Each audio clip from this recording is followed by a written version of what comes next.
So, my little crazy plan worked. I'm still not entirely sure how, but letting Patat slap me guided me in the right direction. We skipped to the room I always enter in my employer's building. At that time, I still didn't know if it was a castle, just a massive building, or merely a collection of separate towers. I left Blackie and Patat upstairs. Blackie was stuck anyway, and walked down to the bottom level. I'd never been through the door in front of me. Surely it would be locked. I turned the knob anyway.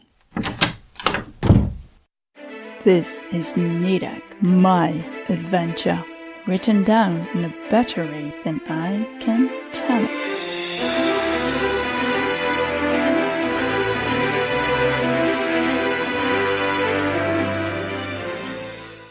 Episode 25, The Order of the Red Knight. Kitty meowed on Nadec's shoulders as she and her company of cat, dragon and gorwog appeared in the entrance hall of her employers. It wasn't really the building's entrance hall, but she entered that room every time she skipped there. She'd never been through the real main entrance. Everyone all right? With another meow, Kitty hopped off her shoulders and strolled over to Blackie. He gave the dragon 2 headbutts against the claw, before flopping down to wash his belly. Odd, greasy bit, fine butt. Blackie didn't look as at ease as Kitty did. No wonder. If she was nauseous like she just said, her position wouldn't help with feeling good. Her long neck caused her head to be squashed up against the ceiling, where it came together in a chip. The circular room was not made for a dragon. Patat shook his head. The orange morning light, first light of the day, coming through the plain, blurred window, made his wings look like a mesmerizing, iridescent sunrise. Wherever they had been before, it must have been a distance from here. Enough to go back a few hours. Nadec cursed. You might be stuck here, Blackie. I'm sorry, I should have thought of that. The window wasn't large enough for the beast, and the spiral stairs were certainly not an option. Not an option. Blackie replied by winking at her. She could probably break through the wall if she wanted to. Stay put, let me see if I can find anyone. She glanced towards Patat. Skipping can be brutal the first times. You should feel fine again soon. Kid, this is not the grand first time I burning skipped along. I'll be dripping fine. She acknowledged him with a grunt and poked at Blackie's ass, making her shuffle aside enough to walk down the stairs. A flutter of butterflies stirred in her belly. Previous times she'd always been invited. At this moment she felt like a trespasser. How would they react? She knocked down the small pit of doubt, the sliver of mistrust. They couldn't have been behind the attacks on her life. A brush of Kitty against one of her ankles brought her back from the self-doubt. All right, buddy, you can come. She grabbed his lead. The next level of the tower had a high ceiling as well. Nadec had never been to any castle or large manor with a tower layout like this. It didn't make much sense. The spiraled stairs went right through the middle of the floor and ceiling. A simple wooden balustrade on the floor had a small gate to prevent one from accidentally falling down. It amused Nadec, as the stairs themselves had no protection on the outside. If she misstepped, she could fall off. At least, in this room her fall could be cushioned by the plain plush carpet lining the entire floor. The familiar room looked the same as ever, with a table and a narrow, unmade bed, the walls bare. This was where she'd always been given food and a chance to rest should she need it. She went further down. The bottom room at the end of the stairs was only illuminated by the light coming from the stairs above and the slit under the door in front of her. She had checked out this room before. It was nothing but some sort of storage space. She stepped towards the door. A deep breath in and out. She'd never been through it. Her employers had asked her, not forbidden her, to respect their boundaries, and Nadec had never even thought of breaking her promise. It would probably be locked anyway. Silly girl. She pushed through her trepidation and turned the knob. Too trusting towards people. The door wasn't locked. She forcibly stopped talking herself down, an old habit she still sometimes struggled with. She set her jaw. She was a confident woman and her employers were going to reveal all of their secrets. No more Miss Nice Gal. Enough had happened to her lately.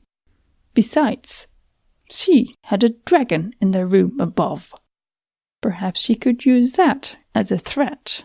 A huge room revealed itself behind the door, stretching 2 levels, the ground floor and the first level. There was no doubt. This was a real entry hall. Nadec stood on the first floor, at the end of the open, balustrated hallway which went almost all the way around. She guessed she must have been above the entry doors. That was odd. Did it mean the tower was actually halfway at the front of this building, mansion or castle? The opposite end of the hallway stopped where the wide stairs started, in the corner across the hall to her right. Those wide stairs went along the wall, turned the corner, and stopped nearly aligned underneath where her end of the hallway hung. Since there was no other way to go, she turned left to follow the walkway. She only had to take a few steps to get to its first corner. She ignored the shut door in front of her and turned right. After another right turn, she was on the last stretch towards the stairs. She passed another door, this one ajar. Curiosity won. A quick look into the room revealed it to be a master bedroom, with large canopied bed as the eye-catcher. It was gorgeous. A side room of the bedroom appeared to be a combination of a washing room with a basin on a vanity, a tub in the middle, and a dressing room. There was a walk-in closet at the far end. There, a large, beautiful stand-up mirror caught her eye. She didn't care much for her own image. Pulling a face, she shook her head at the bad fit of her ugly clothes. The trousers did not flatter her wide hips at all. Frowning at herself again while trying to wipe away smears of dirt, she embraced the thought of ugly clothes being better than walking around naked. A smell invaded all her other thoughts, leaving nothing but a rumbling stomach. Hot food! As she stalked down, she froze midway. Voices floated up. Balls. She barely registered the paintings hanging from the wall. Still, they tickled something in the back of her mind. She ignored it. The butterflies in her stomach were out of control now. At the bottom of the stairs, her earlier guess proved right. The heavy double door to her left sat underneath the walkway spot where she'd emerged from the tower. She put her back towards the door, which made her look straight into another room. There they were. She could see them sitting at a table, eating. It wasn't what she expected. She'd assumed this to be an organization with many people at the head, and many others like herself. This building wasn't a large headquarters. It was a home. Nadec pushed through her hesitation and continued towards them, her footfall dampened by the lush carpets.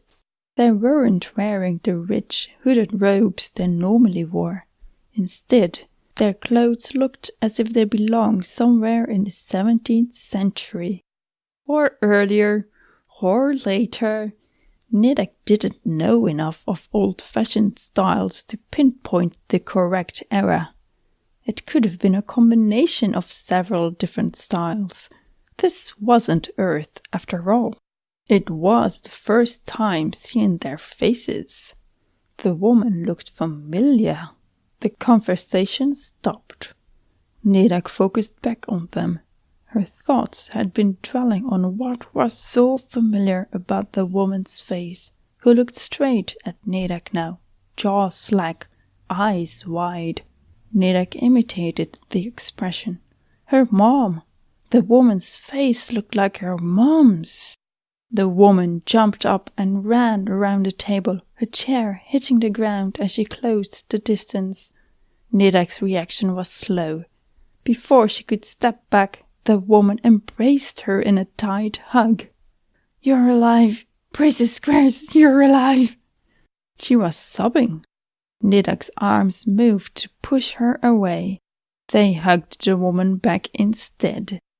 It had been too long since she'd had a hug like this. She violently repressed the memory of Winnie in the cave. That embrace didn't count. Not anymore.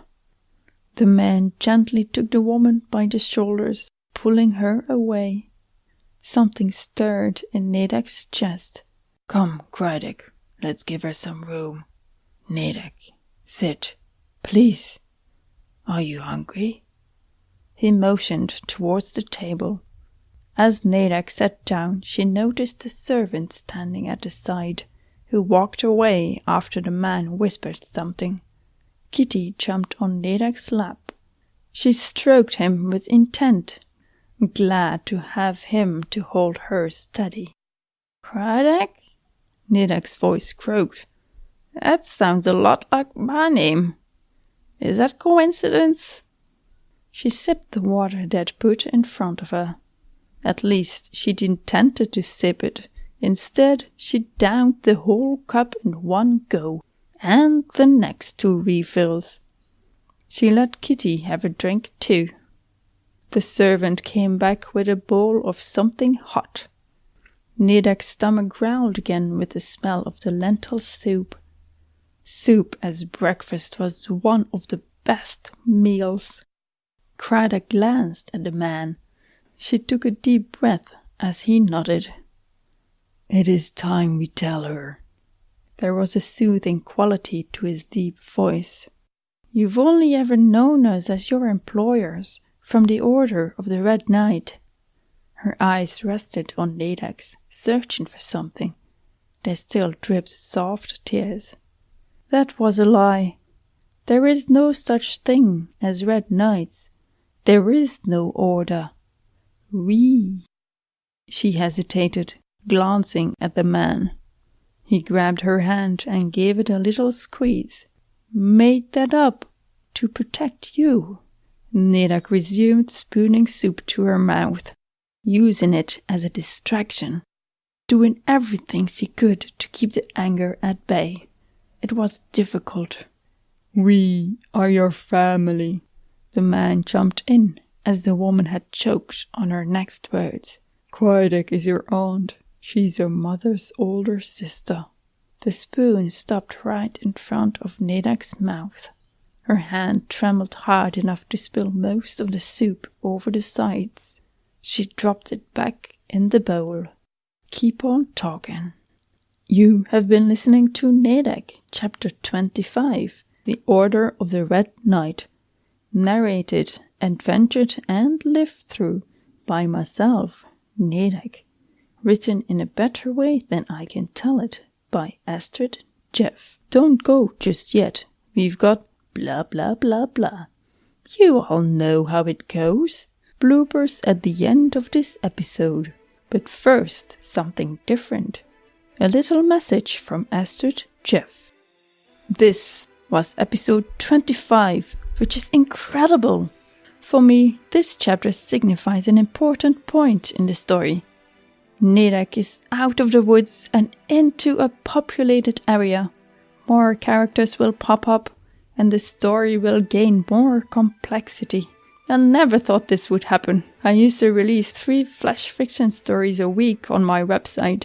That's how Nadec got born, as a small 700-word story. I knew straight away I had to continue it, so I did, not knowing where it would go, just throwing all my weird into it. Then I started a different project, while still getting 1 chapter of Nadec out each week. That other project is Tear of the Sky, a narrative fantasy choices podcast. I knew I wanted it to be a podcast, but I added a twist that listeners will be able to choose between 2 options for how the next chapter continues. But I had no podcast experience at all, and I really wanted, and still do, it to be awesome and perfect enough to set up a Patreon for it. Working my way up to getting some income from my writing, you know? So that's how Nadec the podcast arose. My practice podcasts, I called it fondly, and still do, although it's grown so much beyond a practice podcast. I'm extremely happy I did it. While I know the story isn't perfect, there may be some small plot holes, and it probably could use better editing. I'm still proud of every episode I release. Even prouder of being consistent with a release every week.